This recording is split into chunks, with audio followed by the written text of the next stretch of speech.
سورہ جمعہ مدینہ میں نازل ہوا اور اس کی 11 آیتیں اور 2 رکوع ہیں۔ خدا کے نام سے شروع کرتا ہوں جو بڑا مہربان نہایت رحم والا ہے۔ جو چیز آسمانوں میں ہے اور جو چیز زمین میں ہے سب خدا کی تسبیح کرتی ہے، جو حقیقی بادشاہ پاک ذات غالب حکمت والا ہے۔ وہی تو ہے جس نے جاہلوں میں انہی میں کا ایک رسول محمد صلی اللہ علیہ وآلہ وسلم بھیجا، جو ان کے سامنے اس کی آیتیں پڑھتے اور ان کو پاک کرتے اور ان کو کتاب اور عقل کی باتیں سکھاتے ہیں، اگرچہ اس کے پہلے تو یہ لوگ صریح گمراہی میں پڑے ہوئے تھے، اور ان میں سے ان لوگوں کی طرف بھی بھیجا جو ابھی تک ان سے ملحق نہیں ہوئے، اور وہ تو غالب حکمت والا ہے۔ یہ خدا کا فضل ہے، جس کو چاہتا ہے عطا فرماتا ہے، اور خدا تو بڑے فضل و کرم کا مالک ہے۔ جن لوگوں کے سروں پر توریت لدوائی گئی پھر انہوں نے اس کے بار کو نہ اٹھایا، ان کی مثل گدھے کی سی ہے جس پر بڑی بڑی کتابیں لدی ہوئی ہوں۔ جن لوگوں نے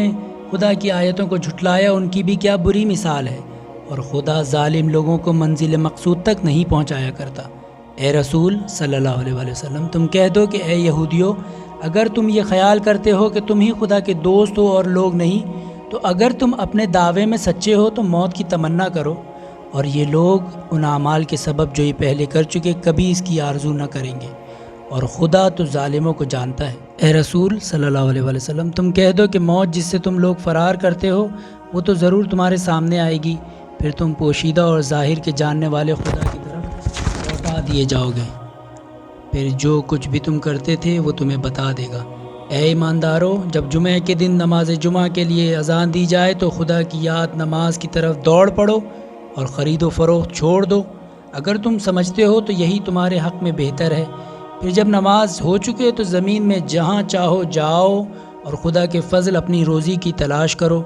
اور خدا کو بہت یاد کرتے رہو تاکہ تم دلی مرادیں پاؤ۔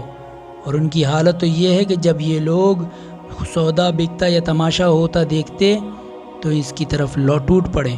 اور تم کو کھڑا ہوا چھوڑ دیں۔ اے رسول صلی اللہ علیہ وآلہ وسلم،